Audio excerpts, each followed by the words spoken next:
tell me you were wrong. Swear my mind erased you the moment we were done. All out of me, you're all out of me. I'm finally free, it's all good.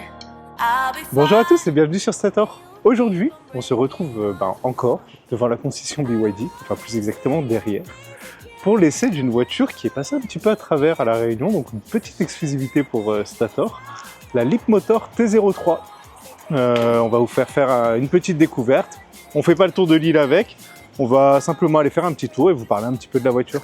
Vous me suivez ?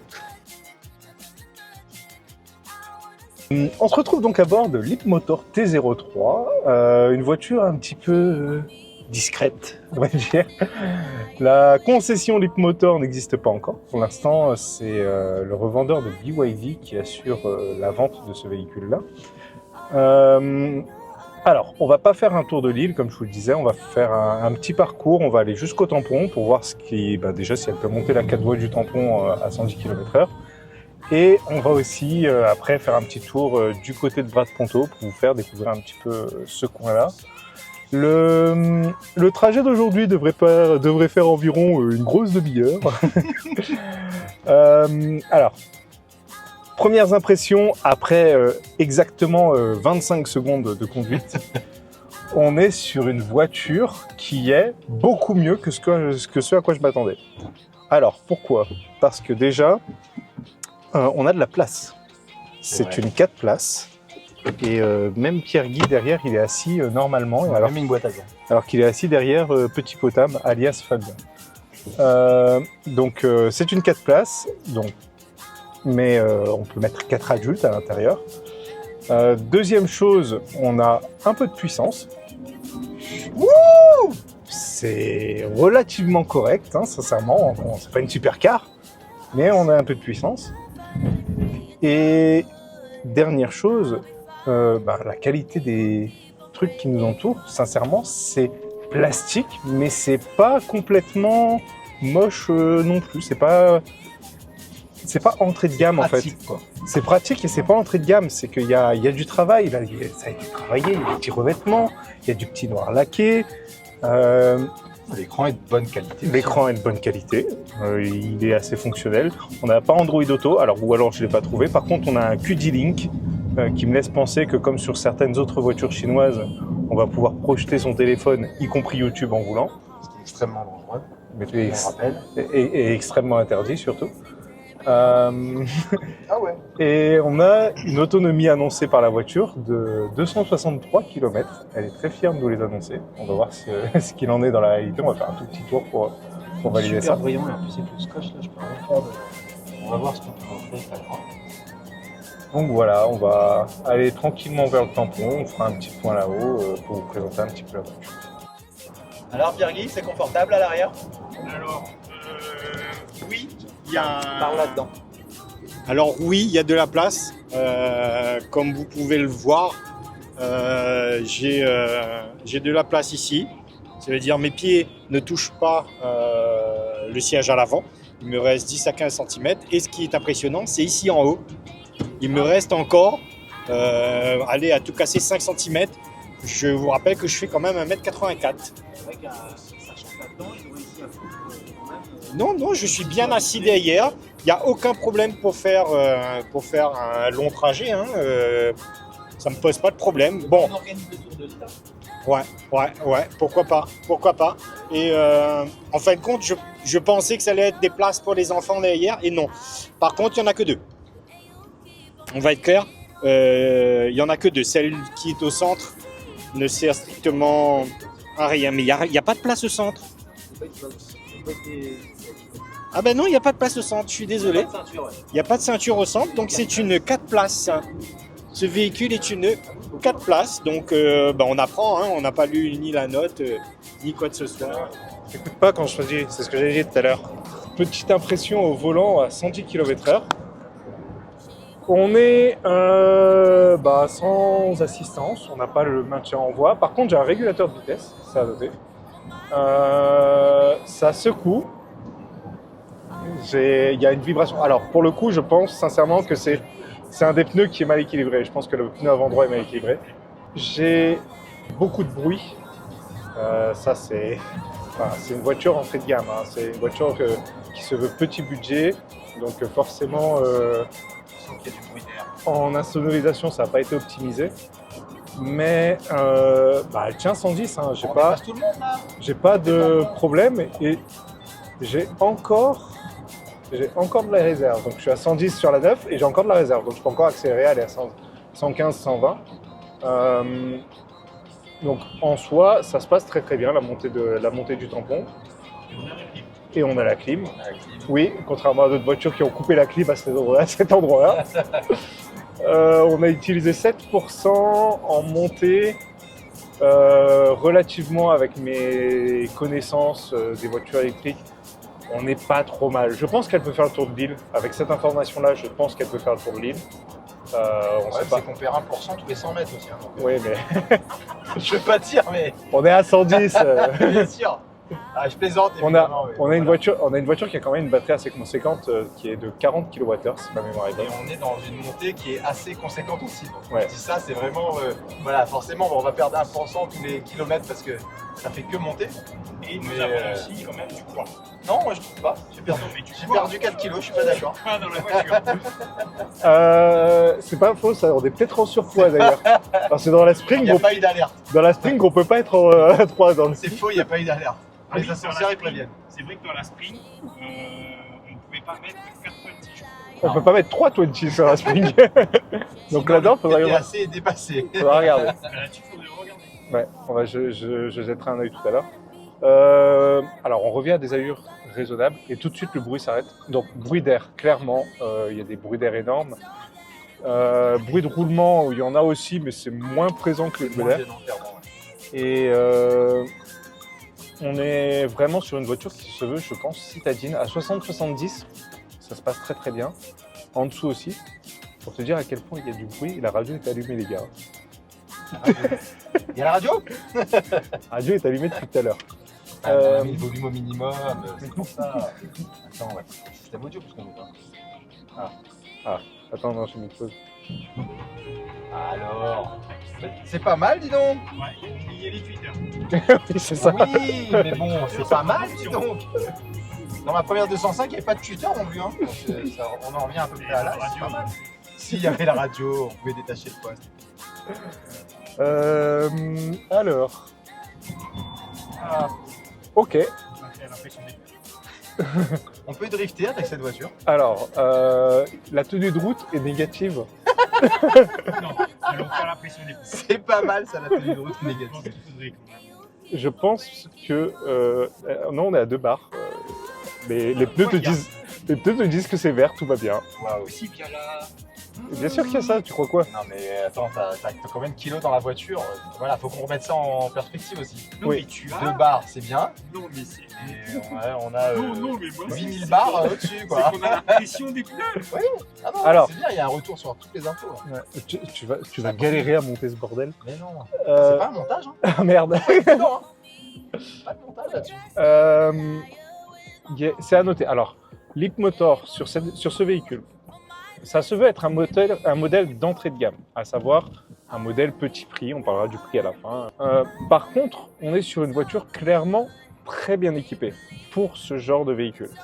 On a déjà essayé des véhicules du segment A, qui se veulent être des voitures petit prix pour se déplacer sans forcément beaucoup d'équipement.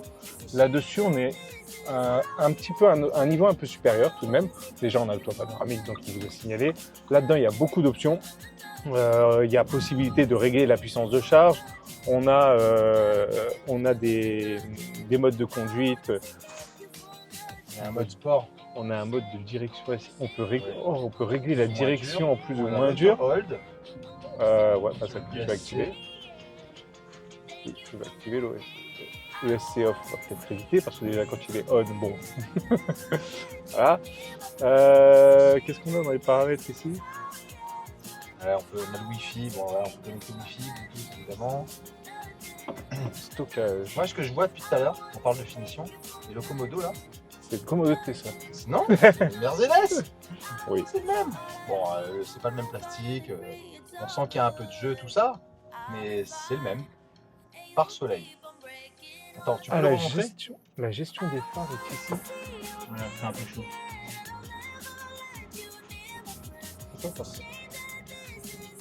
Voilà. Je peux le commander à la place de ça. Ah, on peut le faire de l'écran aussi? Ouais. Excellent. D'accord, Matrix Ouais. Il y a des Matrix LED qui ont mal séché. Il y a des Matrix LED qui ont mal séché. C'est un toit chromatique. Photochromatique. Photochromatique. Voilà. C'est un Ah non, toit c'est- photochromatique qui permet de prendre des photos. C'est pas. Donc les phares sont là. Et ça, c'est... Non, c'est pas possible. Il y a forcément une commande. Sur le côté, non? C'est du là. Non, c'est là. Les phares sont ici. Bon, c'était C'est ça, auto. quoi. Oui, il y a les phares auto. C'était ça. Est-ce que c'est du. Non. Il y a une commande, non. C'est très fluide. C'est pas mal, hein? Ouais, c'est très bien. Si tout est ok, veuillez conduire. La voiture est ensuite. Bah, c'est bien. Qu'est-ce que vous foutez là? Qu'est-ce qu'on fait sur l'écran, bah, Qu'est-ce ouais. que vous foutez là? Tout va bien. Sécurité. Non, mais je te dis contrôle de sécurité. Tout est ok. Tout est ok, veuillez conduire. Et là, on a la consommation qui s'affiche ici. Donc, on a parcouru pour l'instant 10 km. On a consommé 3,3 kWh en tout et pour tout, ce qui nous fait une consommation de 25 kWh au 100. Ce qui est archi faux parce que 3,3 pour 10 km, ça fait 33 normalement. Je pense que ce truc-là est saturé. Non, il fait une moyenne. Arrête. Je te dis qu'on soit moyenne en plus. Voilà. Oui. Il fait vraiment la moyenne. Donc, Je suis surpris par la qualité de la dalle quand même. sincèrement, c'est une bonne petite voiture. Même là, hein. Ouais. Bon, moi j'ai beaucoup de reflets sur les côtés parce qu'il y a le sticker dessus. Et je pense que ça doit C'est renvoyer. c'est lenti ça. C'est lenti. C'est 12 fois ça. Surtout. Le prix. Alors, Bien à l'arrière. C'est qu'en fait, donc, on n'a pas besoin de descendre la vitre pour parler aux gens dehors. Parce qu'on les entend très bien. D'ailleurs, De derrière. descendent à l'arrière. C'est-à-dire derrière, là, il y a une moto. Oui, elle descend bien. Ça va vite en plus. Ouais. Et derrière, il y a une moto. J'ai l'impression qu'elle est Ah, mais dans elle le est dans la coffre. voiture. Ah, elle est pas dans la. Ouais, elle n'est pas dans la voiture. Donc, mais pour l'instant, elle fait le job, cette caisse, quoi. Et voire plus. Hein. La moto qui est derrière, c'est une Harley. Le moteur, je pense qu'il est dans notre voiture, effectivement, vu le bruit que ça fait. Donc on peut pas vraiment dire ça. Le scooter, là, on n'entendrait pas, par exemple. par contre, alors, deux choses que je vais ajouter. Déjà, on a les 4 vitres électriques, certes, mais aussi à impulsion. C'est-à-dire que ça, c'est des choses. Alors, ça peut paraître bête, mais c'est des choses que dans d'autres voitures, on le propose en option. Il y en a qui l'ont même pas. Et il y en a qui l'ont même pas. C'est juste des petits des meurtrières ou je sais pas quoi. Là. Oui, et il y a aussi des voitures plus grandes. Je conduis un EV6, les vitres à l'arrière ne sont pas à impulsion. Ah, c'est Voilà. ça. Deuxième chose, on sait qu'on n'est pas en panne. Parce que, écoutez, on entend le moteur. Moi, j'adore ça, j'adore. Par là. Le truc à l'arrière qu'on entendait. Il y a quelqu'un dans le coffre. Il n'y a pas de plage à l'arrière. Vous voyez une autre matériel. Il y a quelqu'un dans le coffre. Il n'y a pas de plage volontairement ou là sur celle-là? Aucune Non, il idée. n'y a pas de plage. Ah. C'est pas- Moi aussi, dans une Smart, il y a une plage. Si, même dans les Fiat 500. Ouais. Non, tu m'as dit. Un carton. Ah oui, c'est sûr. Mais écoute-moi ce moteur de fou. Oui. L'endroit le plus grand. J'ai déterminé le Regarde, prix, mais tu vois. ma main. C'est là-dessous. Ma main.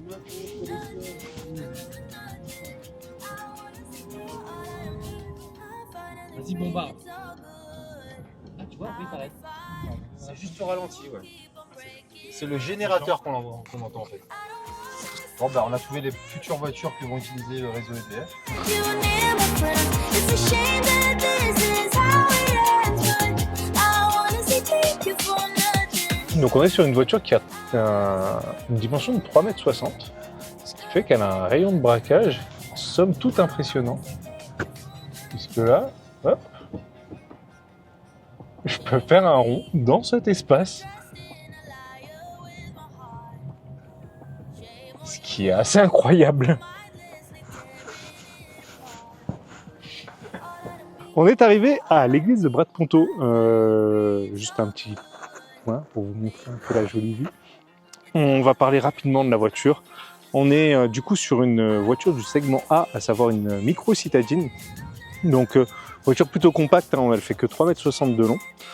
On a cependant un coffre qui reste relativement impressionnant compte tenu de la taille de la voiture. On dispose de 210 litres de coffre donc c'est plutôt élevé hein, pour une voiture aussi petite, entre guillemets. On a des sièges qui se rabattent en un bloc, donc en termes de praticité, de chargement, ça reste très correct. Thank you for nothing. I don't wanna see your face again. Pour faire un petit tour rapide sur le design, on est sur une voiture qui reste assez passe-partout, assez consensuelle. On a ici cette bande noire qui la sort un petit peu, qui va permettre de l'identifier par rapport aux autres véhicules du segment A. Mais c'est vraiment une voiture qui reste finalement assez... qui va bien s'inclure dans le paysage automobile à La Réunion. Si on passe sur le latéral, on a une voiture qui est très compacte, des jantes en 15 pouces, des jantes alu en 15 pouces, c'est à signaler. Sur une voiture petit budget, c'est pas forcément évident. On est sur une 4 places, comme je disais tout à l'heure. Sur les places arrière, donc là le siège avant est réglé à ma taille, hein. C'est le 20 derrière 20. Je peux très facilement passer à l'arrière sans aucun problème. J'ai encore un petit peu de place au genou. Je peux glisser mes pieds sous le siège sans souci. J'ai largement de la place à la tête, même si le toit panoramique, il s'arrête un petit peu, enfin il est plutôt pour les places avant. Et ben moi, sur les places arrière, j'ai malgré tout pas mal d'espace. Je suis plutôt bien installé. Je suis presque aussi bien installé qu'à l'avant d'ailleurs, donc c'est à signaler. À l'arrière, on va retrouver un petit peu les mêmes matériaux de ce que je vous ai dit à l'avant. Beaucoup de plastique, des plastiques un petit peu travaillés avec des petites surpiqûres, des petits picots qui rentrent très bien. Là, un petit peu un effet chrome sur les poignets, ça rend plutôt bien. C'est très plastique, très entrée de gamme, mais malgré tout, un petit travail qui a été fait. On finit notre petit tour rapide par l'avant. Sur l'avant, à signaler ces énormes feux, ces énormes yeux globuleux qui lui donnent une petite bouille, hein, faut le dire. Ça égaye un petit peu la voiture, moi je trouve que ça rend plutôt bien. Pareil pour cette entrée d'air là, en forme de sourire, hein, faut le dire. La voiture vous sourit, moi j'aime beaucoup ce petit design pour une voiture de cette dimension là, ça rend très très bien. On a le chargeur qui est placé sur l'avant, ce qui est pas trop mal comme placement puisqu'on n'est pas trop loin de la place conducteur. Par contre, à noter que du coup, ça va prendre toute la poussière, tous les insectes, donc ça va se salir assez vite. Donc c'est pas non plus optimal. On dispose sur ce véhicule d'un chargeur de 7 kW en courant alternatif et d'un chargeur de 45 kW en courant continu. En vitesse maximum, elle va pouvoir prendre 45 kW, ce qui fait que sur une prise renforcée à la maison pour la charger de 0 jusqu'à 100%, il faudra compter à peu près une quinzaine d'heures. Sur une borne à la maison de 0 à 100% encore, entre 7 et 8 heures à peu près. Sur les bandes rapides en 24 kW, en à peu près 2 heures, vous aurez atteint 80%. Et sur les bandes rapides en 50 kW ou plus, puisque de toute façon la voiture n'en prendra que 45, il faudra compter à peu près 1 heure pour atteindre les 80%. Donc une voiture qui se recharge relativement vite, puisque la batterie est assez petite, on a une batterie qui fait 40 kWh. Pour terminer, un petit point sur les performances exceptionnelles de ce véhicule. Donc on est sur une voiture qui a un moteur de 80 kW et 158 Nm. 80 kW, ça fait 109 chevaux.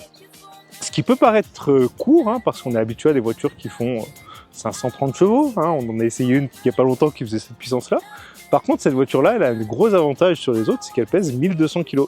Donc malgré un moteur relativement petit, encore je dis relativement, puisque ça reste complètement convenable pour cet usage-là, on a un 0 à 100 qui est abattu en 12 secondes, donc une voiture qui a des performances, somme toute, complètement acceptables. La batterie de 41,3 kWh précisément lui permet de parcourir, selon le site WLTP, 280 km. Lights and purple sky, everything's so bright.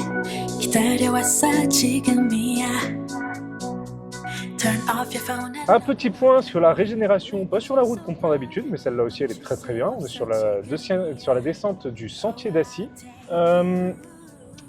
En termes de régénération, on a une voiture qui régénère relativement peu, c'est-à-dire que par rapport à d'autres voitures, c'est assez peu. Par contre, pour moi, ça suffit malgré tout. Alors j'explique. La voiture étant très peu puissante, la voiture étant très légère, le tout petit peu de régénération que j'ai va me suffire. En levée de pied, j'arrive à avoir sur une simple levée de pied, j'arrive à ralentir assez la voiture pour prendre un virage, donc ça me va. Ensuite, en termes de conduite, c'est pas une voiture de sport. Clairement, on va essayer de prendre un virage un petit peu appuyé comme à notre habitude. Voilà, alors ça s'ouvre énormément. La voiture a tendance à vouloir tirer tout droit. On est sur une voiture qui est une traction, qui est légère, avec des pneus très fins. Donc en termes de tenue de route, c'est pas forcément l'optimal. Par contre, pour une conduite posée, ça suffit très largement.